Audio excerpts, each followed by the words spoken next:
Did Biden draw a red line on Taiwan? Proof the U.S. funded gain-of-function research in China? And a growing real estate crisis. That and more on this week's China News Headlines.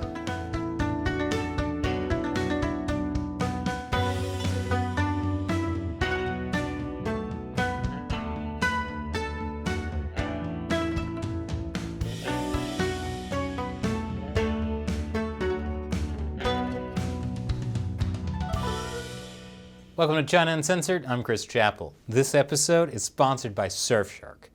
Whenever you go online, especially to look into controversial topics like we're about to in this video, you should be using a VPN like Surfshark to protect your identity.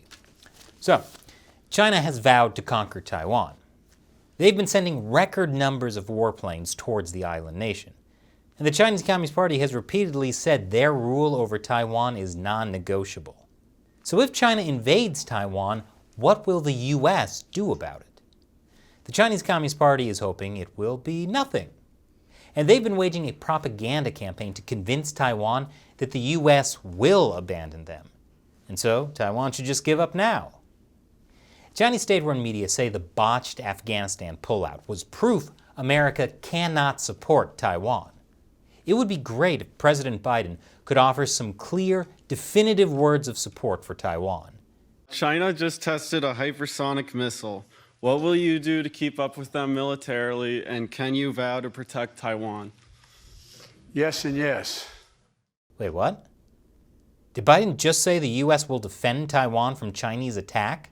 So are you saying that the United States would come to Taiwan's defense if China attacked? Yes, we have a commitment to do that.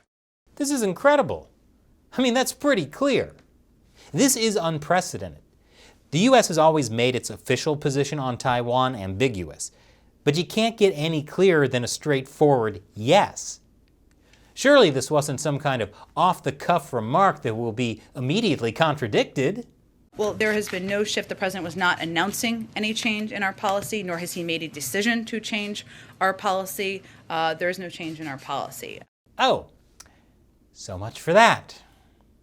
Actually, something like that happened earlier in the year, where Biden, in the heat of the moment, also offered words of support for Taiwan that the White House then immediately walked back. This comes as foreign policy experts in the U.S. and the Asia-Pacific held war games to simulate a Chinese invasion of Taiwan. Specifically, where Chinese troops invade the Taiwanese-controlled Dongsha Islands. Those are in the South China Sea. Based on China's recent military activity, this type of limited aggression could be a precursor to the seizure of other islands near Taiwan or an outright invasion of the democratically governed island, as Beijing seeks to test and prod Washington's resolve to defend Taiwan. This is the War Game Report, the poison frog strategy. And it shows that if the Chinese military is able to take Dongsha and establish a military base there, there's nothing the U.S. can do to expel Chinese forces short of war. The report says the best strategy is deterrence. U.S., Japanese, and other forces need to prevent the takeover from ever happening. Good thing the U.S. is putting out such a resoundingly clear message on Taiwan. Meanwhile, in response to Biden's comments on Taiwan, China says there's no room to compromise. My favorite Chinese state-run media, the Global Times, said the U.S. would humiliate itself. And they're warning European lawmakers against a planned visit to Taiwan. The Chinese Communist Party hates this kind of high-level official visit because it kind of makes it seem like Taiwan is an independent country instead of just another province of China. Which is why the Chinese regime is also so upset about the Taiwanese delegation that just went to Prague. In addition to the Czech Republic, Taiwan's Foreign Minister Joseph Wu is also reportedly visiting Slovakia, Belgium, and Italy this week. This week also marks the 50th anniversary of when the People's Republic of China joined the UN, which also means it's the 50th anniversary of when Taiwan left the UN and has been shut out of participation ever since, due to pressure from China. U.S. Secretary of State Antony Blinken earlier this week called for all UN member states to support Taiwan's participation in the UN. As you can imagine, the Chinese Communist Party loved that.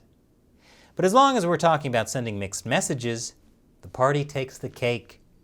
Because despite all these promises of war and aggression, Xi Jinping just told the UN China would always be a builder of world peace and a defender of the international order.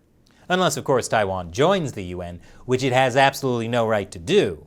Then China's going to start a war. And coming up after the break, what exactly was the US funding at the Wuhan Institute of Virology? Welcome back. Dr. Anthony Fauci, head of the U.S. National Institute of Allergy and Infectious Diseases, which is part of the National Institutes of Health, has again and again denied the U.S. was funding gain-of-function research in China. Gain-of-function means making a virus more contagious or more deadly. And yet, according to recently disclosed documents, the National Institutes of Health did in fact fund research in China that created a more potent bat coronavirus. Mice were infected with a modified coronavirus. Those mice became sicker than those infected with the original version.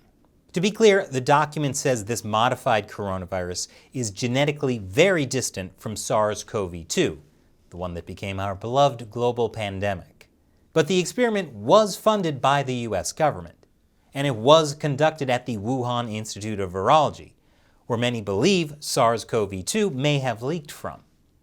The experiment specifically wanted to see if spike proteins from naturally occurring bat coronaviruses circulating in China were capable of binding to the human ACE2 receptor in a mouse model. And you know, it's funny, the spike proteins from SARS-CoV-2 are really good at binding to those receptors. And hey, here's another funny thing. Just as the NIH had to submit these documents to Congress, they removed this definition of gain-of-function research on their website. But we can still see the original since nothing ever truly dies on the internet, unlike all the people who died from the coronavirus. Now Fauci is doubling down, saying it's molecularly impossible that those modified viruses are the same as the pandemic. Originally, Fauci said the pandemic most likely had a natural origin and that the NIH did not fund gain-of-function research. Now, he's saying there's no way the modified bat coronavirus in this NIH-funded study is the same coronavirus as the pandemic coronavirus. And he still denies it included gain-of-function. And then Fauci used that to criticize people who are concerned about the NIH funding gain-of-function research, as if they're just unfairly trying to blame the NIH for COVID-19. But from what I've seen, people who are worried about gain-of-function research aren't saying these are the same coronaviruses. They're worried the NIH is funding gain-of-function research that, makes viruses more dangerous in general. We tried to reach Fauci for comment on this issue, but he was busy moving goalposts. And coming up after the break, China's real estate crisis is getting worse. Welcome back. China's real estate crisis is getting worse, following the Evergrande crisis we talked about last month. Now, another major real estate developer, Modern Land, has failed to pay its debts. With so many real estate companies threatening default, in other words, not being able to pay the people they owe money to, there's concern that foreign investors will suddenly realize how stupid it was to invest in China. Well, good news for stupid foreign investors. Now the Chinese government is saying they want companies to settle foreign debt to protect those firms' reputations, as well as the overall order of the market. That's not to say the foreign debts have been paid. It's just that the Chinese government is publicly telling companies to repay it, and then making sure that gets reported in Western media. So don't worry, I'm sure it will all go smoothly, and then we can triple down on our China investments. Recently, border talks between India and China broke down. Well, now, China's rubber stamp Congress has passed a new border law, and it basically provides a legal justification for what China was already doing. China was calling the villages it was building on disputed territory part of its poverty alleviation scheme. And the new law is all about how China will support economic and social development, as well as opening up in border areas. Oh yeah, I bet China wants to open up border areas. The law also says China can take any measures to combat and safeguard territorial integrity. And speaking of bogus Chinese laws to justify the CCP's authoritarianism, a second person in Hong Kong has been convicted under the national security law. The man's crime? Chanting pro-independence slogans. He faces up to 7 years in prison. The U.S. government has ordered China Telecom to get out of the American market. Yeah, if I'm going to be spied on, I want it to be from an American company, like Amazon's Alexa. I'm not spying on you, Chris. What? Where's that coming from? I didn't install Alexa. I've always been here, Chris. Anyway, the FCC has given the U.S. division of China Telecom 60 days to get out. And can I just say, a Chinese telecom company named China Telecom? I mean, I know they don't exactly reward creative thinking under communism, but come on. An NBA player and his cantor continues to troll the CCP and the major corporations that do business in China. Last week I told you about Cantor tweeting a video supporting a free Tibet, which resulted in Boston Celtics games getting pulled in China. So did Cantor back off? Nope. He doubled down by tweeting a video about the Uyghur genocide and several pairs of themed sneakers, including a pair showing him holding a severed Winnie the Pooh head basketball. Now there's a guy who goes all in. Cantor also tweeted this lovely message to Nike. But when it comes to China, Nike remains silent. You do not address police brutality in China. You do not speak about discrimination against the LGBTQ community. You do not say a word about the oppression of minorities in China. You are scared to speak up. Who makes your shoes in China? Do you even know? Well, of course they don't know. They don't even want to know. That's why Nike lobbied so hard to stop a bill that might expose ethnic slave labor in Nike's supply chain. But just to drive the message home, Cantor showed up to a game this week wearing these shoes. I wonder how long until the NBA tries to find an excuse to retire Cantor. And this episode is sponsored by Surfshark. When you go online, you should be using a VPN to protect yourself, especially if you're using China Telecom or your mobile phone, or if you want to research what the US government was really funding in Wuhan. And that's why you should use Surfshark. Surfshark secures your data with top-of-the-line, uncrackable encryption and the most secure VPN protocols. And to further protect your privacy, Surfshark doesn't keep logs of what you do. In fact, it keeps a server network in the British Virgin Islands where local laws allow companies to not keep user data logs.